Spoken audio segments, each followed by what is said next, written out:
আচ্ছা, আপনারা কি কখনো ভেবে দেখেছেন আলুর কিছু অংশ কেন সবুজ হয়ে যায়? এর পিছনে কি কৃষকের ভুল নাকি প্রকৃতির অন্য কোনো খেলা? আসলে এই সবুজ আলু মোটেও খাওয়ার যোগ্য নয়। যখন মাটির আলু ওপরে থেকে যায় তখন তার উপর সরাসরি সূর্যের আলো পড়ে। অনবরত সূর্যের আলো পড়ার কারণে আলুর সেই অংশে ক্লোরোফিল নামক পিগমেন্ট তৈরি হয়, যার ফলে আলুর রং সবুজ হয়ে যায়। কিন্তু ভয়ের ব্যাপার হলো এই ক্লোরোফিল তৈরির প্রক্রিয়ার সময় আলুতে সোলানিন নামক এক বিষাক্ত টক্সিক কম্পাউন্ডও তৈরি হয়। এর কারণে সবুজ আলুর স্বাদ তেতো লাগে।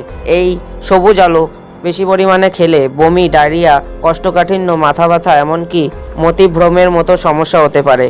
নতুন গবেষণা অনুযায়ী ৪৫ কেজি ওজনের কোনো মানুষ যদি মাত্র আধা কেজি পরিমাণ এই আলু খেয়ে ফেলে তবে তার মৃত্যু পর্যন্ত হতে পারে। তাই যখনই বাজার থেকে আলু আনবেন তখন সবুজ আলুগুলো দেখলেই সরিয়ে ফেলুন, অথবা রান্না করার আগে আলুর সবুজ অংশটুকু কেটে ফেলে দিন।